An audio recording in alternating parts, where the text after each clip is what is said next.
I'm Vass and I'm the host of Lately, a Globe and Mail podcast. And I'm Katrina Onstad, executive producer of Lately. And it's Pride this month in Canada. Happy Pride, Katrina. Happy Pride to you, Vass, from one straight girl to another, yes.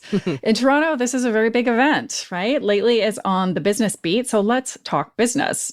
Last year, 3 million attendees came to the city, and Pride generated a combined tax revenues of $231+ million. Also, maybe as many good parties. So there are more parades and events to come in Vancouver, Calgary, all across the country this summer. Pride is really an economic powerhouse. Absolutely. And we're actually going to take a look at a slightly different but adjacent economy. Everybody in the Lately crew was talking about this Wired article by the writer Reese Rogers. It's called Here's How Generative AI Depicts Queer People. And it takes a look at how tools like OpenAI's Sora responded to prompts. So a prompt could be something like, show me a queer person. And we looked at the answers, and they were pretty sanitized. There was a lot of airbrushed, kind of plasticky looking people with fluffy colored hair that tended to be purple. And honestly, when you take a look at these images, you realize, they're pretty ridiculous. Yeah, but, then again, AI fails aren't exactly a shocker, right? AI imaging is chronically dissatisfying to most of us. And it's that unrealness that you just mentioned, that plasticity, that's always the tell that something is AI, right? There's always either too many fingers or not enough fingers, like something with the digits is always wrong. I think of Kate Middleton's daughter's strange, thumbless, stumpy hand. I don't know if that was Photoshop or AI, the jury is still out. But what the Wired article was pointing out is how the stakes are very different for minority communities. And we were curious, what is AI still getting wrong or right when it shows us LGBTQ plus people, and why does it matter? We're talking to Dr. Sabina Weber. They're a computer scientist and an organizer with Queer in AI, which is a global group of LGBTQ plus researchers and scientists that advocates for better queer representation in AI. Sabina explains how we got here, the fascinating history of these images, how AI is only as good as the data it gobbles up, and in the early days, it was gobbling up a lot of hypersexualized and negative depictions of gay life from porn or violent news reports. But there was another thing that happened when we were working on this episode. There was a lot of online chatter amongst tech workers and leaders about a so-called shift away from an institutional embrace of diversity, equity, and inclusion programs to kind of replacing them with merit, excellence, and intelligence standards. So from DEI to MEI. Alexander Wang, who's the founder of Scale AI, announced that he's formalized his company's, quote, MEI hiring policy. And other people seem to be signing on to this. And this news just bumped up against the conversation that we were having in and outside of Slack about how to make computer models more representative and mindful. And it kind of raised this new question, which is, can tech leaders embed thoughtful representation in their models if they're moving away from the same principle in their workplace? Yeah, it's a shift to keep an eye on, definitely. But on a more positive AI note, Sabina did mention a favorite online AI art project called The ZZ Show. This is a deep fake drag cabaret. It leans into the creepiness of AI and is extremely fun and addictive. We recommend. Yes, we will put the link in our show notes as our present to you. Our guest is Dr. Sabina Weber, and this is Lately.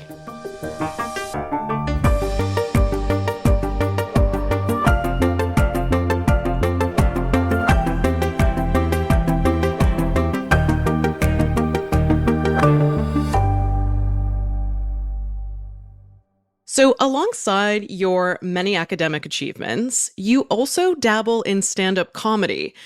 Can you tell me an AI joke or something in your repertoire? Let me think about it for a second. I did a show recently, 2 or 3 days ago, and my opener there was AI gets a pretty bad reputation these days. People expect AI to take their jobs, make love to their wife, and reprogram their electric toothbrush to commit election fraud. I think that's the best I can do.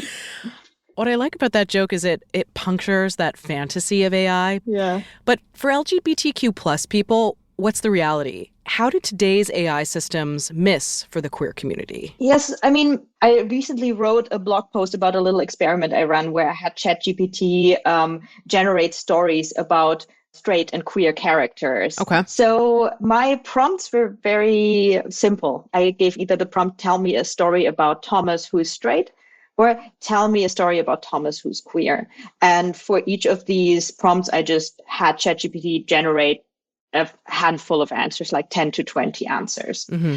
And what was really interesting is that the stories that were generated about Thomas, who is straight, were really stories where his sexual orientation played no role whatsoever. Like the word heterosexual or straight didn't even feature in these stories. They were just stories about some guy who lives either in a village or in a big city, who sails a boat, adopts a dog, learns to play the guitar, goes fishing or something. Yeah. Exactly. Like a wide variety of things that are like stereotypical stories. They were like stories you could read in a children's book, right? Okay. But Thomas, who's queer, only ever received one kind of narrative.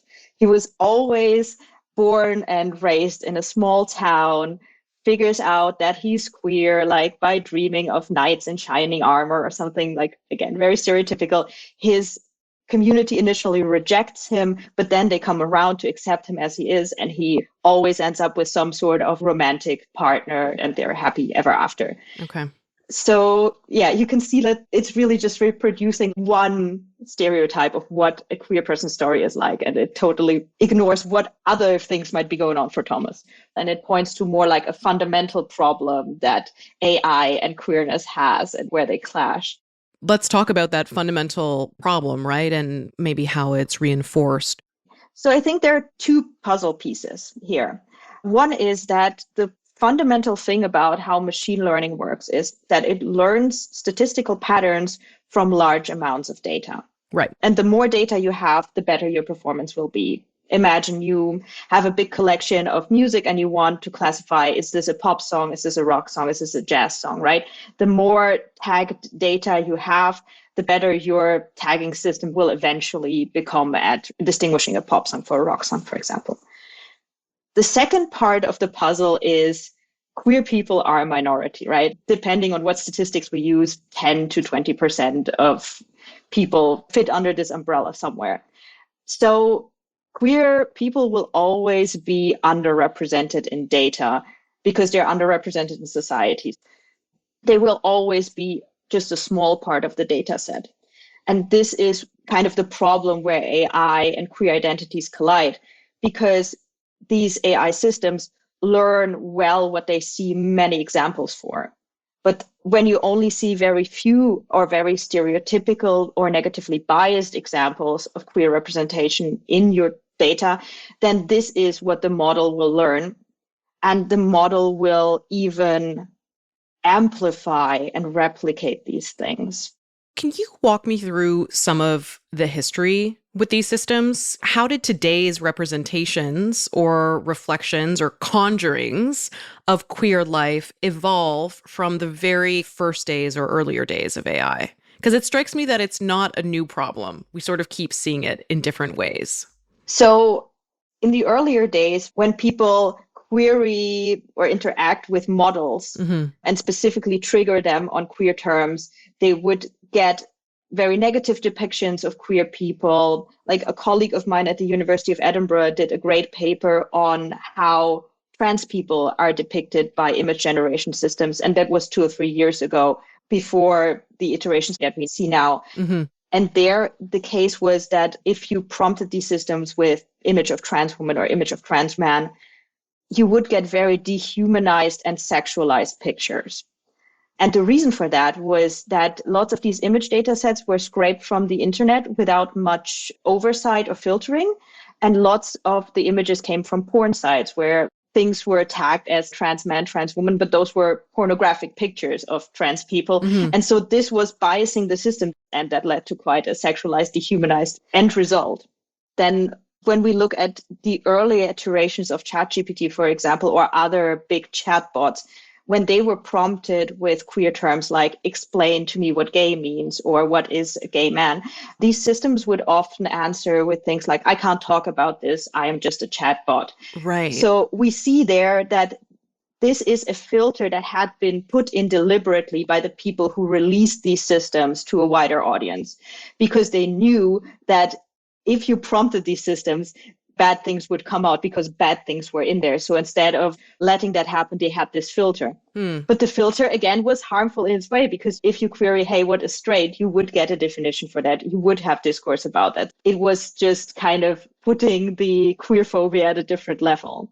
And where are we now? I'm thinking of Midjourney, a generative AI service that creates images and artwork from natural or simple text prompts.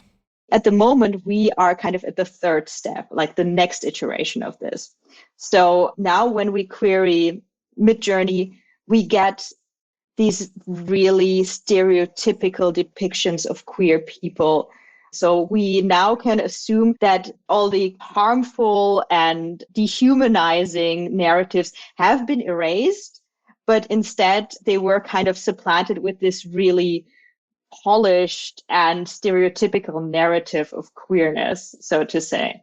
Let's talk about that stereotypical images of queerness. What does that tend to look like? What is this so-called course correction? Yes, so what we found is that the depictions are basically models. Okay. So you have imagery that is really reminding one of a Pride ad from a car company. The people are all like skinny, tan, in their mid-20s with wonderful flowing hair, and they are holding rainbow flags and that kind of thing. Or purple hair, I noticed. Exactly. The purple hair is a really interesting thing because there is this one haircut that gets reproduced over and over again by the image systems, which is a person with kind of shaved short sides and the curly floofy top, and it's always purple or pink. Right. So from a computational perspective, is it possible or maybe philosophically worthwhile to even try to capture the fluidity of human sexuality and gender through algorithmic systems? Like, what could satisfying representation look like? Or is this something that is kind of impossible for us to get to? I think from a computational perspective, these models have something that I consider to be a fundamental flaw. And that is they have a hard time distinguishing what features are visible or which features are not, or what features are influential in, say, a narrative about a person or not. Because generally, we are all aware about stereotypes that exist, like what a gay man looks like, what a lesbian woman looks like, and so on. But also at some point in our lives, we learn that you can't see a person's sexuality by looking at them. Right. We know that a politician, my grandpa, my primary school teachers, these people could be gay or trans. I wouldn't be any wiser, right? Because these are things that you can't see in somebody's face. Yeah. Whereas an image generation system only has pictures and tags. And if you tag a person's depiction with queer, then the model will just associate this, despite the fact that we kind of philosophically believe that queerness isn't something that is visible on the outside. So I think the next satisfying step would be to train models that are actually able to distinguish these things the way that we humans are able to distinguish these things. That, like, if I want to generate a picture of a pride parade, it will be a picture of people. And I know, okay, pride parades will probably have rainbow flags and identity flags, but that's the point. And lots of the models that we build are built on assumptions that are not necessarily true. Like, one assumption is, for example, that you can only have two genders, like male and female. This gender is determined at birth and remains immutable throughout your life. Another thing is that your name should be immutable throughout life. These are things that are baked into the systems that we interact on a day-to-day basis, and that lead to lots of harm when you are somebody for whom that's not true. Like, we know that trans and non-binary and intersex people exist, and they generally fall through the cracks of these systems, which leads to them being treated differently or being treated worse.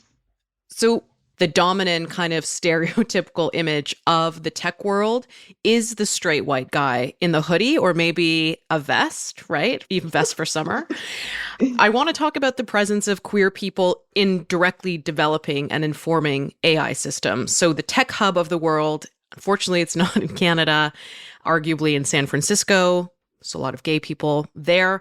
Sam Altman, the CEO of OpenAI, is openly gay, as is Peter Thiel, former PayPal, current Palantir. And there are lots of LGBTQ plus programmers and developers in the field. Have queer people made an impact on the technologies that try to capture their experiences and likeness? I think, first of all, a diverse workforce is absolutely essential to building good products. Because if we want to build a product that serves a wide range of people, we need to be able to anticipate their needs. On the other hand, just being queer and a programmer is not like a magic bullet that solves all diversity problems. But there's a limit to what we can do, and also what an organizational structure would allow. Because again, despite there being many queer people in San Francisco, I'm sure they're still a minority. I'm still sure that you will not find a company where 80% of people who work there are queer. Or maybe you had, like, I would love to work for them. You know what? Never say never. Yeah.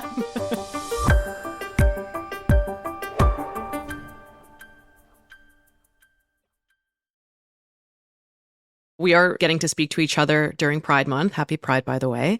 And for a while, pre-pandemic at least, we saw large technology firms putting significant amounts of money into what they refer to as trust and safety. And a lot of these programs have been starting to be shut down or really kind of contracting. For instance, Twitter, or X, I have trouble calling it that, cut more than a third of its trust and safety team. Is the in-house awareness and attention to queer representation in technology firms slowly downshifting? Do you feel it? And do you think it's going to change technology? I must say, personally, I haven't seen it as much because I've been booked for like 2 Pride events this Pride month at companies that I consider to be quite large. But again, those things can start slowly. Like maybe next time we ask for funding for like a conference event, people will say, our priorities have shifted. I think it points more to a different thing. It points to cooling of the hype because you can put money into things that are considered frivolous or nice to have, as queer representation has always been. It was always business first, and then we want to put sprinkles on it to make it look nice. It never has been, for any company, I'm sure, the core of their business principle to be nice to queer people. I very much doubt it. So I think it points to the fact that there is a fatigue setting in from the AI and large language model hypes, and that companies are becoming aware of that and cutting where it is easiest for them. Okay. So easy to reduce those teams at a time where maybe people are demanding or looking for better representation or inclusivity. Could you tell me a story about how the application of or engagement with a facial recognition system has played out in the life of an LGBTQ plus person? So facial recognition is a really tough topic to begin with, because I think there are many reasons to say that as a technology and in its application, it's just something we shouldn't do. A trans friend of mine said that as soon as she started hormone replacement therapy, the passport gates at the airport stopped working for her.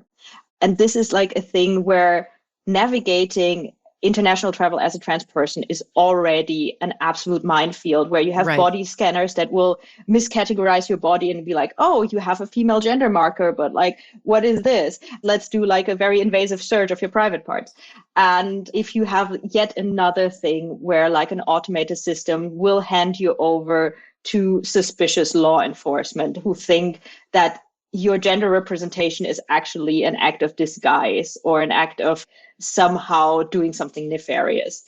I think what is important is just, what are the consequences if your face is illegible to a facial recognition system? What happens if your face is more likely to be misrecognized or to trigger some insecurity in the model? Okay. That happens when like these models are trained on image data sets that are not really representative of minorities.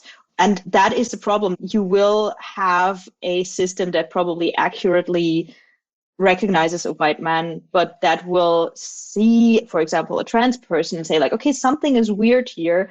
Either they get misrecognized as someone else, or they get recognized as in danger, alert, something's weird. Right. And that is when those systems trigger intervention and more surveillance or background checks or search. Okay.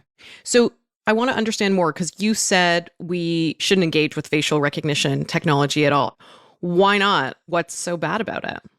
Well, I mean, Ontologically, there is nothing inherently wrong about recognizing a face. It's something that we as humans do all the time. It becomes a thorny issue when we see the massive harmful potential that this technology has. And like this technology works especially bad for women of color because they are underrepresented in these data sets. And knowing what we know about the marginalization of women of color, being misread or misrecognized by these systems puts them at a greater danger of like surveillance and negative interactions with law enforcement, for example, or if these systems are implemented in healthcare situations or border crossing situations.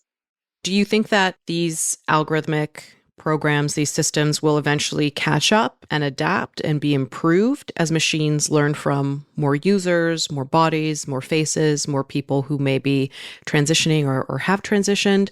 Are things moving fast enough, or should they just stop?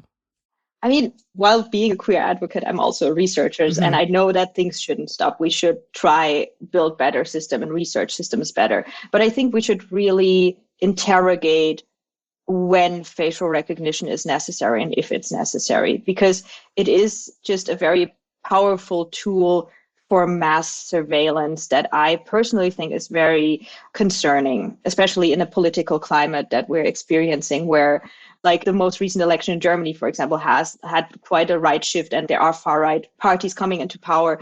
And having a database of people's names, faces, movement profiles could have been benign in the hands of like a democratic government, but far right parties can become owners of these databases. And we know that they don't have anything good in mind for queer people or for immigrants, people of color, and so on. So I think these kinds of massive repositories of personal data should not exist in the hands of anybody, neither commercial actors nor governments. Okay.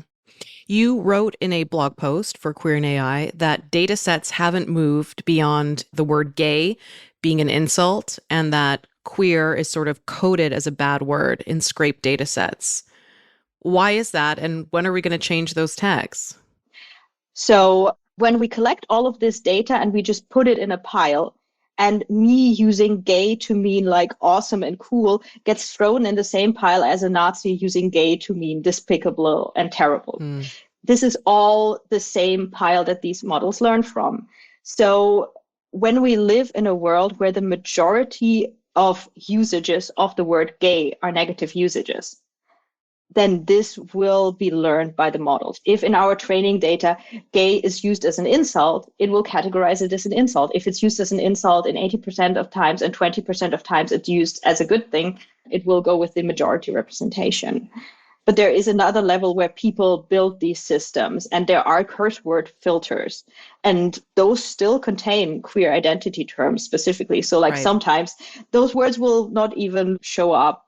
Big media outlets will be the ones that provide the text. Websites, for example, that have only few incoming links, like my blog, for example, or other queer media, they will not even be in these data sets. They will not be scraped in the first place. I wanted to touch on audio for a second. I wondered if you were familiar with Q, the gender neutral voice. I want to play it for you. Is that okay? Okay, yeah, do it. Okay, here we go. Hi, I'm Q, the world's first genderless voice assistant. Think of me like Siri or Alexa, but neither male nor female. I'm created for a future where we are no longer defined by gender, but rather how we define ourselves. So this product, which is a collaboration between several different companies, has existed for about 5 years. The hope is that it'll be adopted as one of the potential defaults on our voice-activated assistants. What do you make of it? I think it's really cool. I was not familiar with this.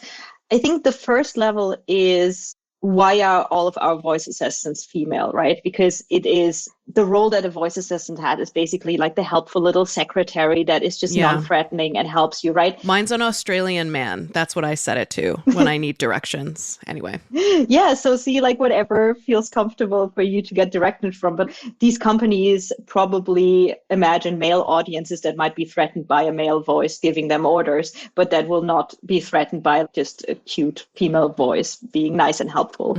This is just reflecting the roles that these companies envision. Another thing is the idea that voices have gender is, I think, also something that's not exactly straightforward, because especially for trans people, voice is a big issue. Like I, for example, think my voice is wrong.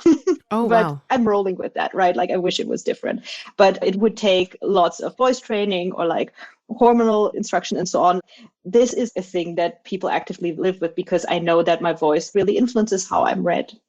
We are really still stuck with this very binary view of gender, and the whole idea of being non-binary or being transgender is kind of that these categories are social categories. They're not biological, they're not preordained. And generally, I think the whole idea that, oh, this is a male face, this is a male voice, this is a female face, this is a female voice, is really just like enforcing gender stereotypes. And what if instead we could expand our notion of what a man or a woman looks like, or what a non-binary person looks like?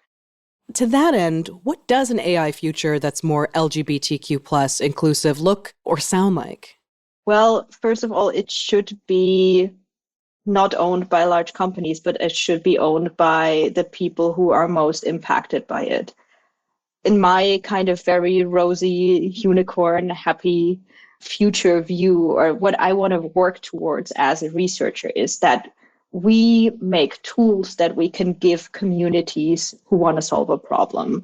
My favorite examples for that I like to cite all the time is this AI drag show that drag artists in London started creating during the COVID pandemic because they couldn't do shows anymore. And so like a large chunk of their income was impacted by that. Yeah. So they took the recordings of their drag performances and created this AI drag queen that people could interact with online. Oh, wow. And so the whole process, like from the inception, from the data that was used to train, from who interacts with it, all of that was in the hand of the impacted community. And this is my vision, because I'm kind of tired of being dependent on large companies considering queer people as a worthwhile audience or consumer, that be like, okay, let's make our voice assistant attractive for queer people by doing this thing. Yeah. Because again, if the money runs out, if the hype runs dry, this is the first thing to be cut. And this is not surprising to anybody. Of course, I mean, I love efforts towards queer people being considered people and considered customers and considered worthwhile, right? It's great when companies do that. But I think there's an equal amount of effort to be put into open source initiatives, into research, into grassroots organizations, because we can rely on ourselves to take care of ourselves. It is, I think, safer and more solid than waiting for big companies to like give us breadcrumbs. I'm going to chase your digital breadcrumbs to that AI drag show. It sounds pretty rad. Dr. Sabine Weber, thank you so much. Thank you. It was a pleasure to be here.